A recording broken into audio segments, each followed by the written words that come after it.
Hello and welcome to your channel as they like it. क्या आपको पता है कि पिछले कुछ समय से क्रूड ऑयल के प्राइसेस इंटरनेशनल मार्केट में बहुत ज़्यादा बढ़ रहे हैं। क्या आपको पता है कि इसी के इम्पैक्ट के कारण पेट्रोल और डीजल के प्राइसेस भी रिसेंटली बढ़ाए गए हैं।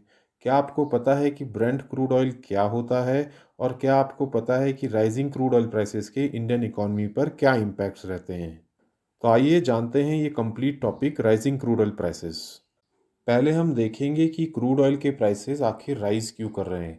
इसका सबसे पहला कारण है जियोपॉलिटिकल टेंशन, जो कि अभी रशिया यूक्रेन वॉर के कारण हो रही है।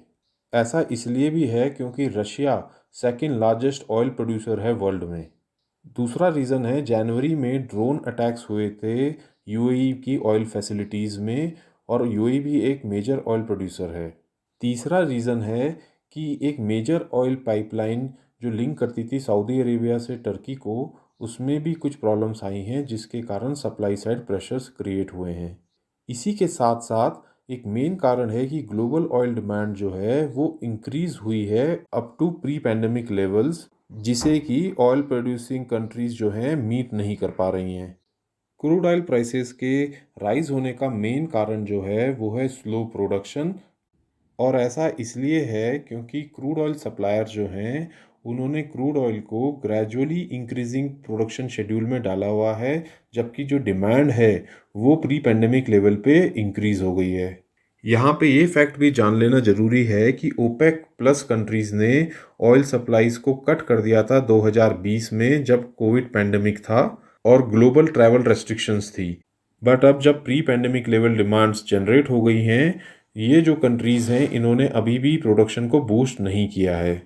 अब डिमांड्स इतनी शार्पली पिक हो गई हैं कि ये जो ऑयल प्रोड्यूसिंग कंट्रीज़ हैं यही इस डिमांड को अपनी आउटपुट से मैच नहीं कर पा रही हैं, और इसी कारण से वो राइजिंग मंथली प्रोडक्शन टारगेट्स को भी मीट नहीं कर पा रही हैं।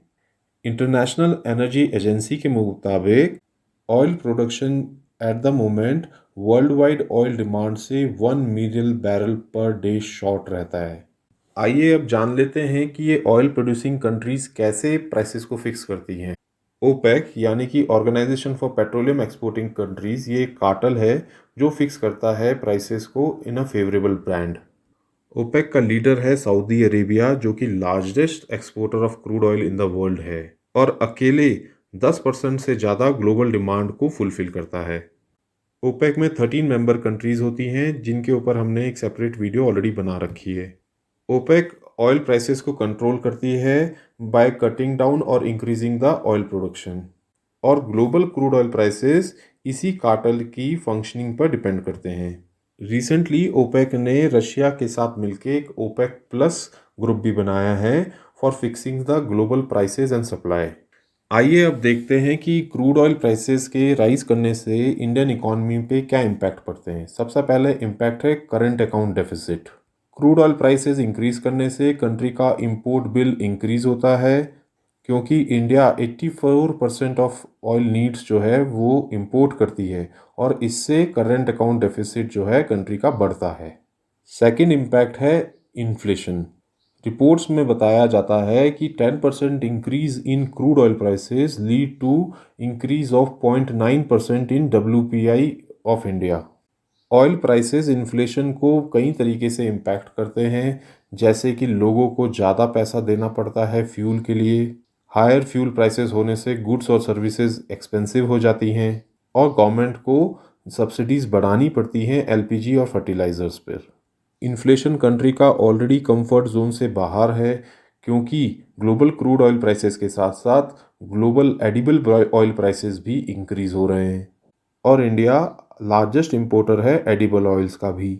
इसलिए आरबीआई के लिए एक चैलेंज हो गया है, जहाँ पे कि ग्रोथ जो है वो स्टॉल हो रही है, यानी कि स्टैग्नेट हो रही है, और इन्फ्लेशन बढ़ रहा है। नेक्स्ट इम्पैक्ट है ऑन द फिस्कल हेल्थ। अगर ऑयल प्राइसेस इंक्रीज करते रहेंगे तो गवर्नमेंट मजबूर हो जाएगी पेट्रोल और डीजल पे टैक्सेस को रिड्यूस करने के लिए, जिससे कि गवर्नमेंट के पास जो रेवेन्यू आता है वो डिटोरिएट होगा और फिस्कल बैलेंस जो है वो डगमगाएगा।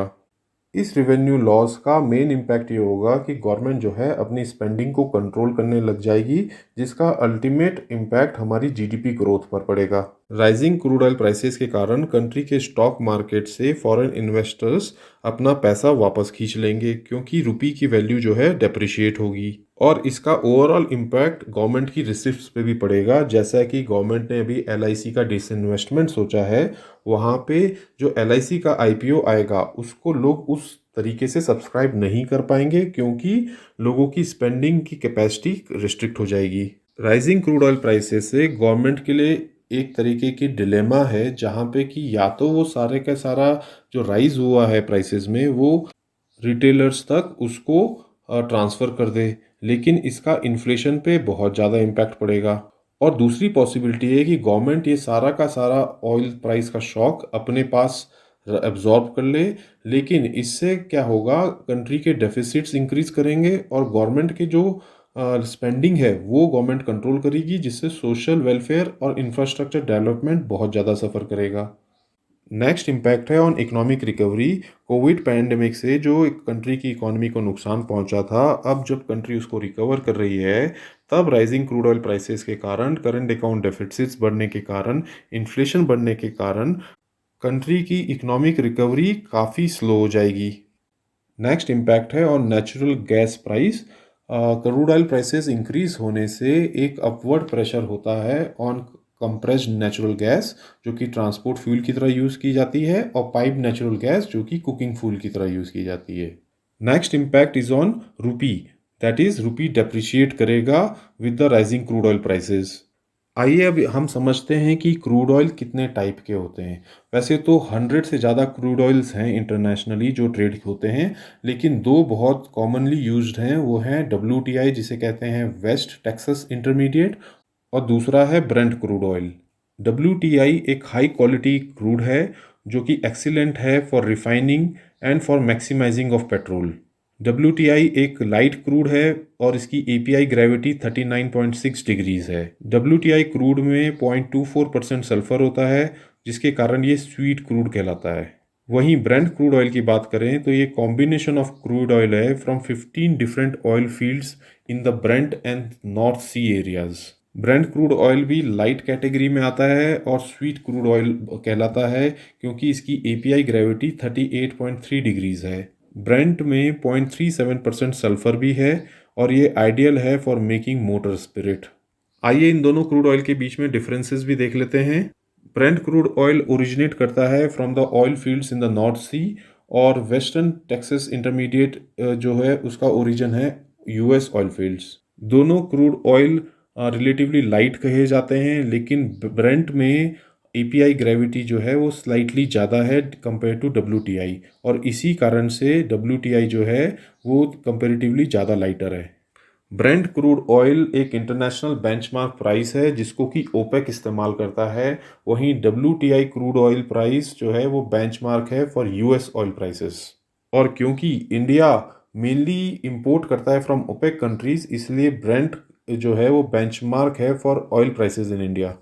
वहीं कॉस्ट ऑफ शिपिंग की बात करें तो ब्रेंट क्रूड ऑयल्स की कॉस्ट ऑफ शिपिंग लोअर होती है compare to WTI crude oil, क्योंकि WTI क्रूड ऑयल जो है वो लैंडलॉक्ड एरियाज़ में प्रोड्यूस किए जाते हैं। वहीं ब्रेंट क्रूड ऑयल जो है वो near to the sea produce होते हैं, और इसीलिए उनकी शिपिंग आसान होती है। तो दोस्तों ये थी हमारी coverage regarding rising crude oil prices, जिसमें हमने आपको बताया कि क्रूड ऑयल प्राइसेस कौन डिसाइड करता है, क्यों राइज करते हैं, और इसका इंडियन इकोनॉमी में क्या इम्पैक्ट है। वहीं हमने आपको एक्सप्लेन किया कि ब्रेंट क्रूड ऑयल और WTI क्रूड ऑयल क्या चीज़ें हैं।